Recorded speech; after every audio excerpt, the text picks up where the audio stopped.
You're listening to the Summer Series, the best of Business Essentials Daily. Today's episode is brought to you by Mazars. SoundCartel. How often do you get these questions? Is that your best price? Or how about a discount?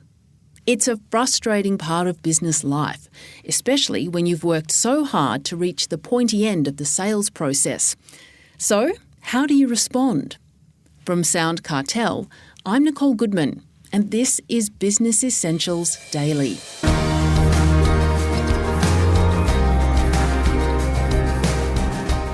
James Tostevin of Marshall White is one of Australia's most successful real estate agents. He's been ranked the #1 agent in Australia on multiple occasions. His engaging personality and love of the job, matched with a highly disciplined work ethic, has helped him reach the top of his game. And we'll hear more about that too in a moment. James gets the fee discount question all the time, often because some competitors are cheaper. So how does he talk the client round without compromising on price? He's talking to Heather Dawson.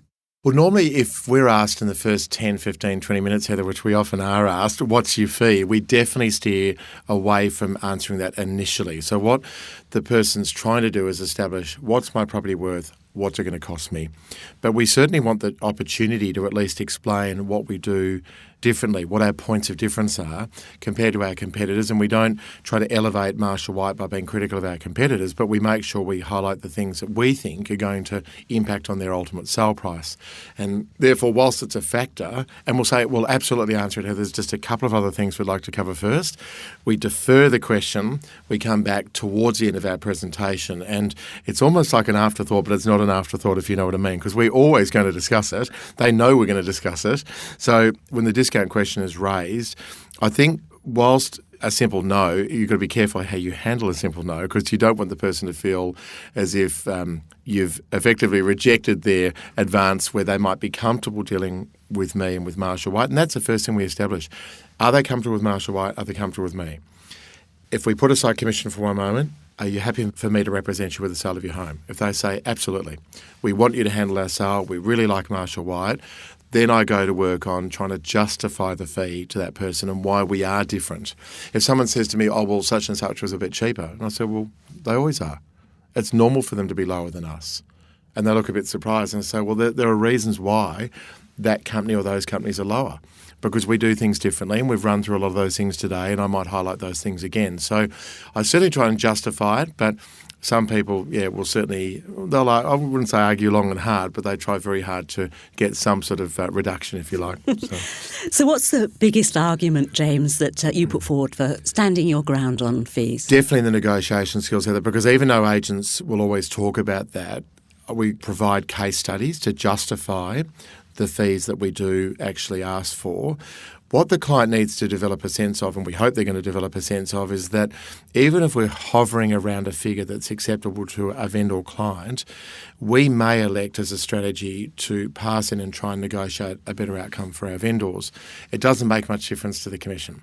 So if we negotiate on auction day and extract from the highest bidder another $30 or $40 or $50 or $60 or $100,000, and there's been negotiations where we've got substantially more than that, I think the client looks very closely at that and says, well, okay, if you didn't have to do that, but you chose to recommend that to that client, it clearly means something to you. I guess that last $1,000 or $1,500 or $2,000 in commission mightn't sound much, but if we can demonstrate to that client that it does mean something to us, future business opportunities will come from it, they'll certainly recommend us more strongly to friends, family and work colleagues. That's probably the most critical thing, to answer your question. So what's the valuable message here, do you think, for other people in business, maybe not real estate, about managing this discounting question? Yeah, I think all people want to see is that you've been able to identify that there are some things that you do differently to your competitors. And as I said earlier, it's not that we say, oh, this company doesn't do this and doesn't do that and doesn't do it, but we do all of these things.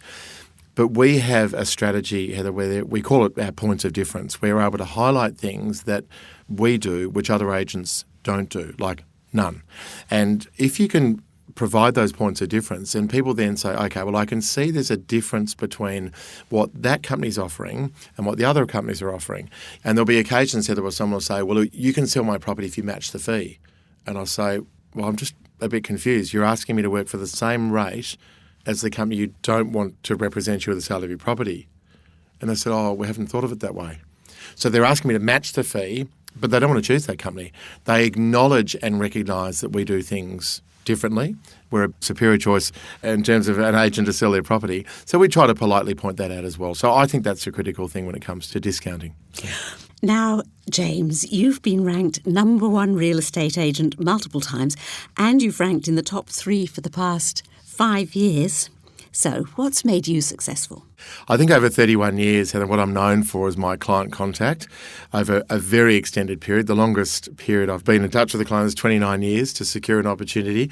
And that's fairly foreign to a lot of people, in that they feel to persist for many years, let alone 10, 15, 20 or more again, just seems an insurmountable task. So I think that's part of it. I absolutely love what I do. So it's not to turn up to work every day. It's not a job. I don't know if I'd even call it a career. I just really genuinely love what I do. So I think part of it's that as well. I think people can sense the enjoyment I get from what I do professionally. And I think if there is that comfort, I think you have to be a likeable person. It's not said arrogantly. It's just more, can people engage and relate to you? I have 6 children, which is a lot of children, obviously. But it's funny, I often have people say to me, you have a reason to work hard. And that's true. I always have had a reason to work hard because of the amount of children I've had. But it's amazing how people recognise that so often, and they like that. And I think I've had a lot of life experiences too, and I think able to relate those life experiences and to be a normal person, easy to talk to, easy to engage with, that's part of my success as well. Tell us more particularly about your work habits, because you're quite disciplined in your approach, aren't you? Extremely disciplined, Heather. I think my approach is I'm a strong believer in what's called blocks of time. And I think for agents, and I think this definitely is transferable to a lot of industries, where a lot of real estate salespeople are in the office for half an hour. They're out for 20 minutes when they're just doing a small errand. They're in for an hour and 10 minutes. They're out for an hour and a half. They're back in for an hour and 20. They're back out for 2 hours. They're back in for an hour. And there's no system or structure to their day. So I'm very streamlined with how I structure my day. And typically, a significant part of Tuesday and a significant part of Wednesday is spent on the phone making what we call a prospecting or nurture calls, just to maintain contact with clients. I'm a strong believer that time management will determine whether you're successful in a lot of industries or not. I'm known, as I said, in the industry for my client contact, and I make 200 calls a week. The average salesperson at Marshall White, the expectation of the younger agents is to make a minimum of 100. That doesn't mean they only make 100. There are some that make 120 or 130 or 150 and sometimes more. But that's an expectation, Heather. We anticipate and want our people to engage with a lot of people on a weekly basis, because that will increase our prospects of doing business. So, I mean, that's something that's staggered me over the years. I think of how many cars I've bought in my life, and I think there's only one salesperson from the car industry that's ever made contact with me to see how I was enjoying the car. To me, it's such an easy thing to touch base once a year, and you think, well, gee, when I'm going to upgrade my car, I'm going to go back to that salesperson because they showed an interest in me. They cared about my experience post-purchase. They maintained their enthusiasm over a period of time to do business again, and I look very closely at that. So it doesn't matter if it's hydronic heating I'm putting in at my house, if it's a car, whether it's a major item, any description. If I trust that person and I feel they've made a genuine effort to win me over, whether it be me, whether it be my wife, Sim, I'm interested in that sort of thing. I take notice of that sort of thing. And I think there's so many industries where we could learn from what we do in a nurture type capacity, where that would benefit that person enormously. Trades, I think of tradespeople, and I think, tradesperson doesn't turn up to an appointment. And we say, oh, that's okay. When can you come next week? If we didn't turn up to an appointment, Heather, it would be, forget it. You're not selling my house. We're gone. That's one appointment. Yet so many people, we're accepting of their excuses.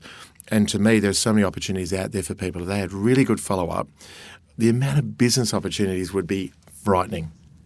Well, James, after many years of experience in your industry, What are the biggest lessons you've learnt that you could share with other business people? I think, Heather, having a mentor, I think that's been a really important part of my development over the years, to be guided, use someone else as a sounding board. It doesn't have to be someone within real estate. I think it's good if it is someone within our industry because they have an understanding. That's for real estate agents. But for people in business, I think someone to provide some guidance, advice. There's always going to be issues for all of us to come up. And there's going to be moments in time where we reach that fork in the road and think, okay, which way should I go and how should I handle this? And we encourage all of our young people. So Marshall White have a lot of people in that 20, 25, 30, 35 age bracket. And we try really hard to impress upon them the need to have someone like that. We call it a mentor or business coach. I think that's just a vital part of people's success. And I think going back to what I was saying before, the enjoyment factor, I'm sure you've met people, Heather, as I have, where you think that particular person doesn't seem to really enjoy what they do. When I get clients that say to me, you seem to love what you do. I had a fellow that said, you sold this house to me 12 years ago. Do you enjoy what you do professionally as much as you did 12 years ago? And I said, I enjoy what I do more now than I did 12 years ago. And he said, I can tell. And that was quite a genuine response. So obviously that's a critical part of people being, I think, successful.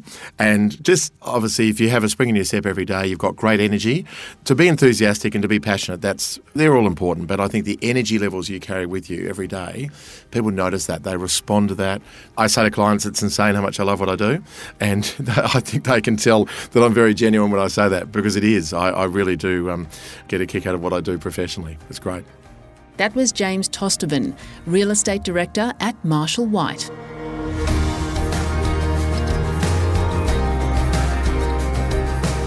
This episode of Business Essentials Daily is produced by the team at SoundCartel. Thanks for listening. I'm Nicole Goodman. We'll bring you more Be Daily tomorrow. Follow at BE Daily Podcast across social media and head to bedaily.com.au for more from the Business Essentials Daily podcast. SoundCartel. This episode was brought to you by Mazars. To find out more, visit mazars.com.au. That's mazars.com.au.